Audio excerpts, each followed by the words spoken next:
Hello sir. ജഡി, ആ സാമുവലിനെ നമ്മുടെ ആൾക്കാർ ചോദ്യം ചെയ്തിട്ട് വിവരങ്ങളൊന്നും തന്നെ കിട്ടിയിട്ടില്ല. അയാള് കുറ്റമല്ല സ്വയം ഏറ്റെടുത്തോ? എക്സാക്ട്ലി അത് തന്നെയാണ് സംഭവിച്ചിരിക്കുന്നത്. അയാൾ മേനോനെ കുറിച്ച് ഒരൊറ്റ അക്ഷരം പറഞ്ഞിട്ടില്ല. ഒന്നുകിൽ മേനോനെ ഭയന്നിട്ട്, അല്ലെങ്കിൽ മേനോൻ അയാളെ എങ്ങനെയെങ്കിലും രക്ഷിക്കുമെന്ന പ്രതീക്ഷയിലും മിണ്ടാതിരിക്കുന്നു.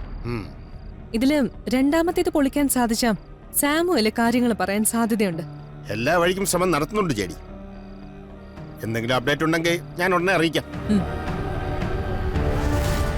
ശരി സർ. പിന്നെ മറ്റൊരു കാര്യം, ജയശ്രീയുടെ അന്വേഷണത്തിൽ ലഭിച്ച എവിഡൻസുകൾ അടങ്ങിയ ഒരു ഫയല് ജയശ്രീ സൂക്ഷിച്ചു വച്ചിട്ടുണ്ടായിരുന്നു എന്നൊരു വിവരം കിട്ടിയിട്ടുണ്ട്. അങ്ങനെ ഒരു ഫയൽ ഉണ്ടായിരുന്നത് മേനോന്റെ കയ്യിൽ കിട്ടിയെന്നാണ് സർ അറിയാൻ സാധിച്ചത്. ഇനിയൊരെണ്ണം അമ്മ സൂക്ഷിച്ചിട്ടുണ്ടെങ്കിൽ അതെന്തായാലും വീട്ടിലില്ല. അത് ഉറപ്പാണ്. അതെ സർ, ഞാൻ വീട്ടിലെല്ലായിടത്തും നോക്കിയതാ. എന്തായാലും ഒന്നുകൂടെ നോക്കാം. പ്രതീക്ഷിക്കാത്ത ഏതെങ്കിലും ഒരു സ്ഥലത്ത് ഏതെങ്കിലും ഒരു ഹിഡൻ സ്പേസ് സെറ്റ് ചെയ്ത് ഇനി എങ്ങാനും അമ്മ ഒളിപ്പിച്ചിട്ടുണ്ടോന്ന് നോക്കാം. അല്ല, കിരൺ അവിടെ ഉണ്ടായിരുന്നതല്ലേ? അങ്ങനെ എന്തെങ്കിലും ഉണ്ടായിരുന്നെങ്കിൽ കിരൺ നോട്ട് ചെയ്യാതെ പോവില്ലല്ലോ. അവിടെ ഇല്ലെന്ന് തന്നെയാണ് സാർ എന്റെ ഒരു നിഗമനം. ഓക്കെ, അങ്ങനെ ഒരു ഫയലും തെളിവുകളും കിട്ടിയാൽ അത് നമുക്ക് വലിയൊരു ലീഡ് തന്നെയാവും. നമുക്ക് ശ്രമിക്കാം sir. Then bye JD, bye Kiran. Bye sir. Bye sir. Okay.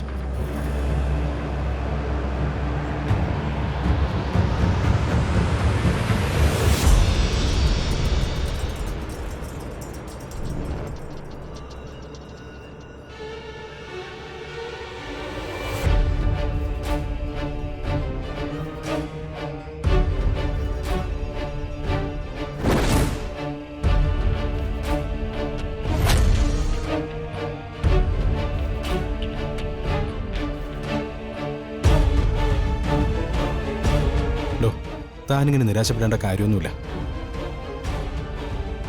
ഇത്രയൊക്കെ ആയിട്ടും ആ മേനോനെ നിയമത്തിന് മുന്നിൽ കൊണ്ടുവരാൻ നമുക്ക് സാധിച്ചില്ലല്ലോ കിരൺ.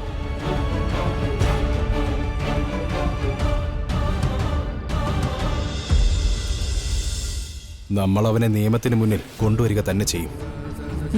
അതെ, എന്റെ അമ്മ എനിക്ക് നഷ്ടപ്പെട്ടതിന് കാരണം അവനാ. വർഷങ്ങൾക്ക് മുൻപ് അമ്മ കണ്ടെത്തിയ തെളിവുകൾക്കപ്പുറം ഒന്നും ചെയ്യാൻ നമുക്ക് സാധിച്ചില്ലല്ലോ എന്നതാ എന്റെ സങ്കടം. ഇപ്പോ അമ്മ നമുക്കൊപ്പം ഉണ്ടായിരുന്നെങ്കിൽ ഇതിനൊക്കെ മുന്നേ തന്നെ ആ മേനോൻ ജയിലഴിക്കുള്ളിലാകുമായിരുന്നു. അതെ, മേനോനെതിരെയുള്ള തെളിവുകൾ കണ്ടെത്തിയതുകൊണ്ടാ അയാൾ ജയശ്രീ ആന്റി ഇല്ലാതാക്കിയത്. ഇല്ല കിരൺ, എന്റെ അമ്മ ഇല്ലാതാക്കിയതുകൊണ്ട് അവരെ രക്ഷപ്പെടാനൊന്നും പോകുന്നില്ല.